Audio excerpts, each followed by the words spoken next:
So a very warm welcome to us. It's the month of May, and here we are at the round table again. Wonderful round table. And we're going to be looking at the whole aspect of faith, work, and vocation.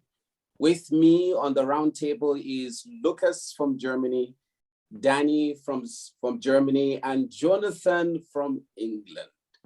And we pray and hope that as you listen and as you watch, that you will not just be inspired, but encouraged to listen and also share this covering of the roundtable with others also. So, Lukas, we'll start with you. What are some of the things that you have heard, seen, and it's been such a nugget for you in the whole month of May on faith, work, and vocation? Yeah, good question, Francis. I think I'm going to give you a general and a specific answer to that. The general is just wrestling with that mindset of a dualism, that there's a sacred and a secular. There are two different realms, and one is better, one is worse. And I think that's exactly the mindset we don't want. We want to see it all as gods. We want to see regular jobs. I'm an engineer. See that to be just as much service to God and worship to God as being a pastor or missionary.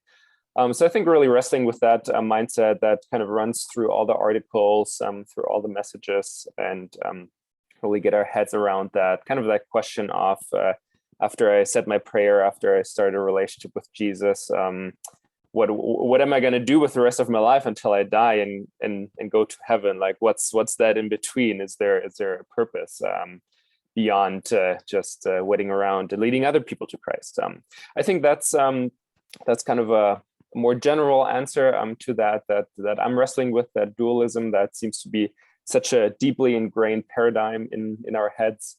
But something more specific that I really appreciated from Naomi Pons from her video was how she was coming from that story in the Garden of Eden as God commands humanity to work. So he designed work. It was God's idea. It's not just a necessary evil that came with the fall, but it was before the fall. There's some inherent meaning in work itself, and that she said it came out of this place of rest. So there was Sabbath, there was that resting day, and then after that, humans started working. And I think that really resonated. I have my best ideas when I had a good night of sleep, when I'm well rested. I'm most creative when all my faculties are there. And I'm also at my worst when working and with people when I'm not well rested. So I think that rest is almost like a foundation. And obviously that's physical rest, but also mental rest, kind of breaking with hurry and hectic on all that. So I think that's a very good starting point. To do good work is to be rested well. It's very interesting that even God himself, when he finished creating, he rested, then continued creating. So Danny, what do you think? I was enjoying just to listen and to read about all the different aspects that people would bring into the topic. And for me, being someone that actually trains and equips and coaches people and young people to find their vocation and find their calling, it was just also realizing again what Lukas already said, that the whole thinking of dualism is still very much into our thinking. It's like still very much there, and it always feels like, so but if I gonna be a teacher, am I still blessing God, worshiping, and my day is so full and so busy? Is it still something that God enjoys? And so that was really something that that just encouraged me again. Also, it's so much about kingdom-minded, being kingdom-minded, and to encourage young people to really see that God actually made us and made everything around us. And so there is no place that is not good enough for God to work and to strive. Yeah, it's wonderful to see how Tim also talked about it. He talked about the whole aspect of community And I think one of the biggest aspects within community is seeing the person, not just seeing yourself, but seeing the person, and taking a step into enjoying the work that we do and our vocation. So Jonathan, what are some of your thoughts? Yeah, no, I recognize myself in Danny and Lucas and their findings a lot. I think I needed to read the articles. I've read them a couple of times to kind of grasp it, because it's a lot of the materials and it's really good food for thought. So I've really enjoyed it, really good content. Yeah, I think this whole dualism, this split thinking is also something that I've been struggling with, and I think still am struggling with until today. I think I've been conditioned, I've been almost like trained to think in the separate, in the division. I work in media, and I remember many years ago, I was really struggling with it. Like, how is this spiritual? How is this for the kingdom? And I could see, that making a website or making a folder or a video could help the work of the kingdom, but how was the work itself, well, from the kingdom and of the kingdom? And even for my supporters, how do you show that this is missions? And it has been a big challenge to kind of show the church, because I think the church is also in that split thinking. It's or this or it's that, and it has been quite challenging. When I was reading the articles, I think I asked myself a question. I asked myself the question, what motivates me to work? Why do I work? And if I'm very honest, I think the things that came up, and I made a list, I have it on the right side of my screen. So I think I want to be recognized, I want to be seen, I want to be valued, I want to feel good about myself, and I want to be better than others, the competition side, and that's a pride thing. And these things that I just mentioned, I think there's just many more things, come from a broken nature. I'm still, in a sense, broken, and I'm being completed by God's transformation in me. So I'm on a journey of being more and more complete. And the last season has been a season for me to understand, to be more. And in my life, I've focused so much on the doing. I've wanted to perform for myself, to be seen, all the things that I've said, to be valued, to be included. So I've made work about filling my emptiness. I've made it about being someone. And we've all know the phrase, we're a human being, not a human doing. I think we've heard that phrase. And we are a human being first. We are created by God first, and we were in the garden with God first. And then he gave us the commandment to cultivate the garden. And so I'm in a season where I'm trying to learn and understand what it means to be.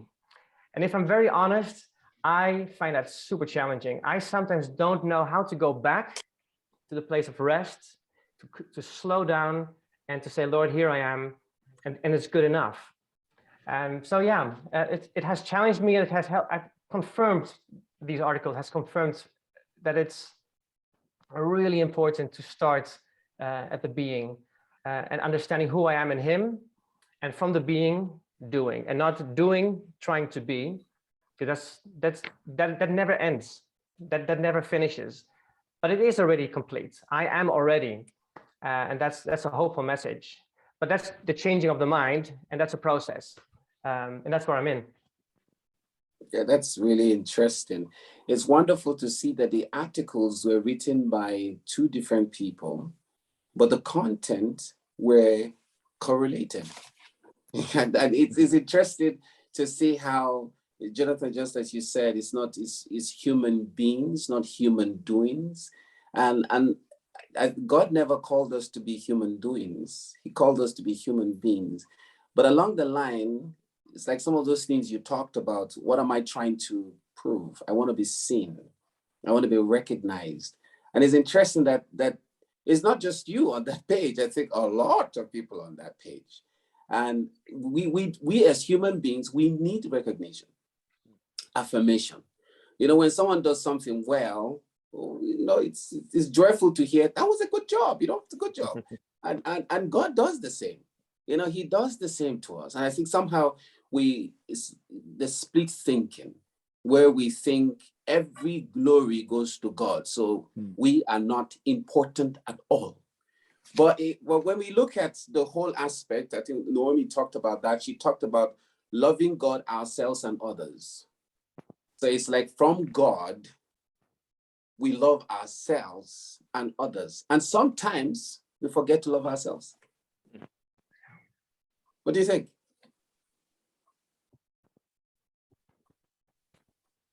Anyone, what do you think? Yeah, I think you really have a point there. I guess we all have that like struggle that kind of want to like find a worth somewhere outside of God in a sense. Maybe it's kind of connected that we humans, we just like physical things. We like things that we can grasp, and that value in God that sometimes maybe at least in my head, that's a bit more abstract. I mean, that's maybe why the Israelites made a calf, because they could touch their God, and weren't so happy with that abstract idea of a God up there on the mountain. So I think that's a real challenge, and that probably won't go away. That's maybe so ingrained in human nature that we want the concrete, and sometimes have trouble with the abstract. But I think that's a good point to kind of start there, value yourself, know your strengths, and have that affirmation from God. I think you're totally right, Francis. I think it's a really important starting point. I often see that in the research I do, kind of a mechanism that we have in research is just to critique work very strongly in multiple rounds. And there's a purpose for that, because you want your research to be solid. You want, I don't know, policymakers or companies later to base their products or their decisions on your research. So if your research is faulty, that's not a good thing. So you need that process to critique it until it's like perfect or like very good. But which also creates very harsh environment of just like harsh feedback and all that. And I think in that, like if you're in the work field and in the corporate field, you need that place where, like with all that harsh feedback to my work, to my person, I need that place of security that I know, but I'm first affirmed by God, and then I can operate out of that. But if like any critiquing point, any feedback from another person kind of adds or subtracts from your self-worth, I think that's terrible. That's exhausting, and it will crush you. Yeah. I also like that our values, we have the first and second value, to know God and to make him known. I think knowing God has to do with the being, it has to do with identity, it has to do with understanding who he is. And as we understand who he is, we get to know who we are. Yeah. And from that being, we make him known, which is the second value. And we haven't turned it around to make him known. To make him known and to know him. No, it's knowing him first.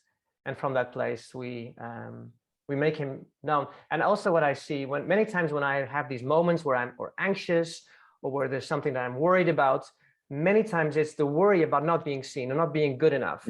So it becomes about that performing again. But when I go back to the Lord and I can be in that place of peace and silence and where it's good, it actually doesn't even matter anymore what the doing is, because I know that it then what I then do comes from a place of being. So the being with God, the place of rest is, I think we get it in theory. Well, I get it in theory for so many years already, but just understanding it in practice, that's, I think, an ongoing journey as we are on a journey with the Lord and learning more and more every day through the difficult moments. And I think if we can, in those moments when it is hard, when we don't feel seen and don't feel valued, that we can have the courage to say, okay, it's not about that in the first place. It's about being with God and understanding who he is. Then, but that's an ongoing process.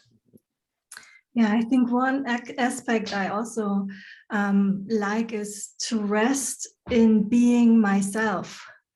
It's and that also comes from this knowing that God knows me well, and that everything that I am and all my giftings and everything I have to give, that to embrace and to rest in that, and not always trying to be somebody else, trying to fit in, but more resting in the fact that everything that God gave me is good and is good enough.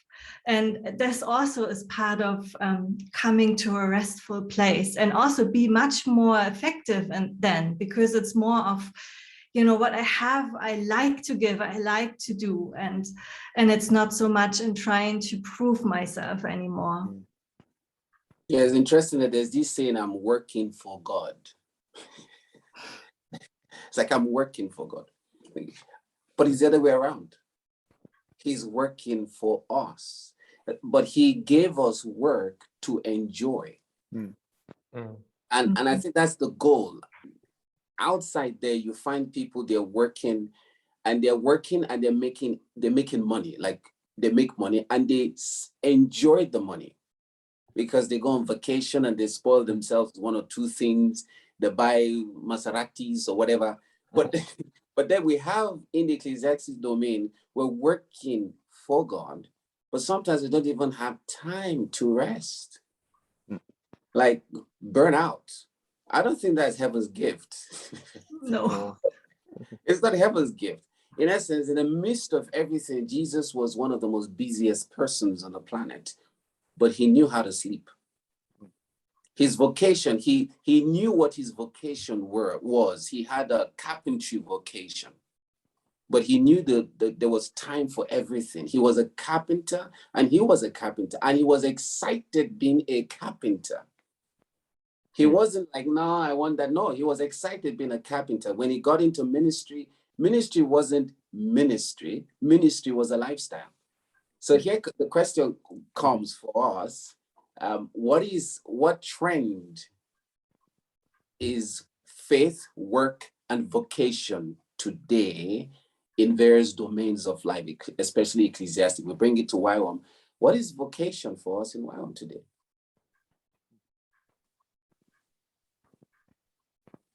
Well, to kind of jump on what you were just saying, Francis, and then maybe the rest of you can kind of build on that as well. I like how you turn it around, that God is working for us. I sometimes have that tendency of, God, I'm doing this for you. Don't you see that I'm the gracious one who invests my time, my money, so I can do something for your kingdom? And really, like it's kind of upside down. Like, no, God gave me the breath. God gave me life. Like, I'm just giving some of that back. And I think even to turn it one step further, saying like, no, God and I were actually working alongside. Lauren Cunningham is using that phrase, to co-create with God. As a man, I can say that some of the best times that I have with my buddies is when you do things together. It's not necessarily like sitting over coffee. That's all nice and fine, and I understand that you ladies really enjoy that. But if we're like building something together, if we're on a hike together, like doing something, C.S. Lewis is famously coining that in For Loves, that friendship has a topic. It's different than lovers, but friends always do something together. I don't know, you taste whiskey together, or you play soccer. Like there's a theme, there's a topic that you do together. And I think that's almost that God gave us that topic of work, that we can do things together to have a stronger friendship. That friendship with God almost needs that co-creating, or that co-creating will strengthen the friendship. So I think vocation, I think anything we do together with God, and sometimes that's just a little flip of a mindset. Sometimes that can be bigger, that we're walking outside of God's plans. But sometimes it's just that God is here, God is present, and I'm not by myself, but I'm actually working with God. What I started doing a couple of months ago is that around lunchtime I go out for little walks, and then I talk with God and like ask him, God, what's the next task? Should I focus on project A or project B? And kind of like in the super practical. I don't know if for some that's heresy to bother God with what's my next task to do.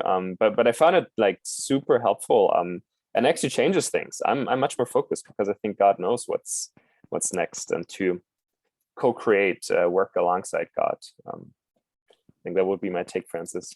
That's really good. Jonathan? I think vocation connects to calling. And if there's calling, there's a caller. So there's, I think, the Lord who calls us. But you can also be called for things, right? I think people who maybe don't do what they do with God, they are maybe called for money, or they're called for fame. And that's what's calling them, and that's why they follow that call in being famous or being wealthy. So I think there are, maybe I read somewhere the other day, there are two kinds of calling. There's a primary calling, that's to know God, is to follow his voice and be with him and build friendship, like Lukas said, have friendship with God and be in the garden at peace. And then there's a secondary calling that's expressing, I think, our gifts. I think the Lord put gifts in Adam to cultivate the garden. He already put them in him before he knew he was being called to it, as he was giving the invitation in cultivating the garden. So yeah, that's what I love. So we have received gifts. We're all different and unique. And this second calling, so to say, is to multiply what we have received, to bless, to develop, to understand. I think as we have work, we also learn more about creation, and so science is discovering who God is. And when we discover more who God is, we can live more in a complete way. So I like that about the calling, about understanding who we are. And maybe I have a short story. I remember many years ago, not that I'm very old, but I was a PE teacher before. I worked in a school with children who had behavior problems and learning disabilities. So PE is just a great tool to show limits and how to work together.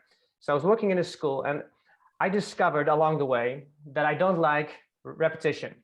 I don't like doing the same thing every day. And PE, you can still kind of mold it, but I just felt like this is not going to be something that I can do the rest of my life. And I had someone in my church who sat with me, and I was just sharing, and he was, after a couple of sessions, he said, "Jonathan, listening to your story," he said, "everyone has a playground. And you can kind of see the playground as the playground with the different giftings we all have. And we all have a different playground. Like I go to the swing right away because I love the feeling in my stomach. And Dani maybe goes to the sandbox because she loves to create and make things. And that's just a natural thing. She's being drawn to it. So he said, the challenge in life is knowing who you are in God as he shows you which things are in your playground. And once you know what they are, you play with them, you do them because you are drawn to them. And so he said to me, "Jonathan, listen to your story." He said, "I see you like working with people, you like to organize, and you like to create. And if I look in what I do today, I do something completely different, but I still work with people, I organize, and I have the opportunity to create. If I only had one," he said, "Jonathan, you could probably do it for a time, but it's going to take away the life out of you. It's going to take the being out of you in who you are. And it doesn't mean that you always do what you want to do, because it's about obeying and being available first. But I also think I'm a father. If I see my children, I want them to be happy with the things that they do. I want them to enjoy themselves in the things they do." That really helps me to understand that when you go in education, in what it is now, I want to be, let's say, in the healthcare area. It's almost you're in a lane and you're stuck. It feels that way sometimes. So if you go in that direction, then that's what you're going to do the rest of your life. That's how it sometimes feels like. But I think this helped me understand that that doesn't really matter. If I'm available and I can obey what the Lord has, trusting him that he's going to get out of me what's in me. And then it's good. So it comes back to understanding also who we are and what the Lord has put into us. So we can, like I said, express and multiply it outside of us. So it's a blessing to things outside of us. Yeah. Dani? Yeah. Just enjoying the thoughts that you just bring in, because it's just amazing again, just to see how much we are alive when we are connected with our Creator, and how much that changes the way we think about ourselves, and how we also then bring out things or create things or work. And I think that's something that's my takeaway right now, just listening to you guys, just this knowing that, being connected with the Creator just brings out the new things, brings out the things in us, because we are also made in his image. That's something, that so everything I do is part of, I bring out some of his being into this society, into my environment. And being in that fellowship and closeness is so amazing and brings so much life. Yeah. I love that, Daniela. Maybe I can just comment on you, Jonathan. I really like what you shared, that you have those kind of undercurrents or themes like through your life that maybe what you do job-wise looks different, but they're almost those like points that you kind of come back to. And I think that's a great way to understand or find your vocation, is just think back in your history. What are those points where like you're tearing up, like your whole being like just comes alive, and then see what is the thread that connects all of that. I think that's a great perspective, Jonathan. Thank you. Sometimes it's hard, right? Just see what that is. I've also had someone tell me you can also ask other people. If you ask other people what they see in you, what they think they see in you, what you do well, if there are like common things, then probably that's something to investigate or to think about, to process. That's good. Yeah. I love the word you use, investigate. I think this is very helpful for people to recognize that we don't have to just sit and look at ourselves as people who have no giftings, but we can always ask people to tell us, what do you see in me? Yes. And that's a source of encouragement. And we can all agree that work is very spiritual, very spiritual, very, very spiritual. Work is not a curse, it's a blessing, actually. I think her name is Waliskia. She said something. She said, the Latin word for vocation is vocare, which means to call or name. And it's interesting that even up to today, God still calls us to name. Jesus gave an illustration of talents that were given to the 5, the 2, and the 1. And there was an encouragement. In fact, there was a command: take it, multiply it. But 1 refused to multiply. And the master came and he collected the talent and gave it to the 5. And the 5 took his 5 and he multiplied it. Now, he didn't pray on the 5 to multiply. The 2 didn't pray on it. They invested it. So I think the thought there is, what are the investments that God has invested in us, and he's expecting us to use the investment to produce fruits in it by faith. So faith in itself, the scripture says faith without work is useless. so it's interesting that both go together. So I will start with you, Jonathan, as we come in closing. What will be your giveaway for the listeners when it comes to the aspect of faith, work, and vocation? What will be your giveaway to them?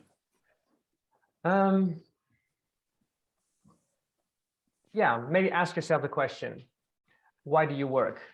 What motivates you? And I think, you will slowly get an answer where your heart is. And then align it to where it should be, and it should be with God first in the being. Maybe the takeaway would be, ask yourself that question: what motivates you? What's in your heart as you work, and try to be first and then do, and don't try to be by doing. It's wonderful. Danny. I think the one thing that stood out for me is that God is our creator, knows us so well, and he is ready to be with us wherever we go, and to be in our working field, our vocation, and be the one next to us, walking the walk together, and that he has answers where we need answers, and he is interested in also our work and working place. And there is no question that you are not able to ask him, because he is the one actually that made also the different spheres of life. So I think just encouraging all of us to take these times to connect with him, but also in the midst of our day, he is there to be with us, to listen to us, and to create with us. Wonderful. Lukas. I'm gonna throw in a bit, maybe a new turn and build on what you just said, Francis, with the image of the talents, I think my encouragement would be to get your expectations right, to understand your own expectations first, and then to see what are God's expectations, that you're not working from a place of trying to either satisfy expectations that no one has, not even yourself, or trying to satisfy their own expectations. I think to have the right expectations, that's really good. And with the parable of the talents, 5, 2, and 1, as you were saying, Francis, and there's a relative standard, not an absolute one. The one with the 1 talent was not expected to get 5 talents. He was just expected to have 1 talent. There's you're not measured against other people. You're measured against what you're given. And yeah, I just think to have the right expectation and to understand God's expectations on you, because there are some God wants you to do things. You're not just supposed to be a lazy bum and sit on the couch and watch Netflix all day. That's not the expectation. But the expectation is also not to be an amazing host like Francis and pull together people. That's probably not the expectation in your life.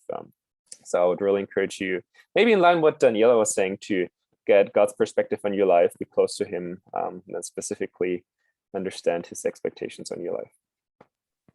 It's very interesting that faith, work, and vocation work together. And I believe that as we have talked about this and in the round table, that as we walk from here, we don't forget that God is interested in us. He's also interested in co-creating with us. He's not interested in being a taskmaster, but he's interested in that aspect that we flourish in whatever we do. And whether we are in Youth with a Mission or we're out there, and those who are in Youth with a Mission, and you really feel, should I still be here? I think this is a place of revelation where there's a realization that there's freedom in God. The goal is, at the end of the day, just like it was said, that we love God first, ourselves, and then others.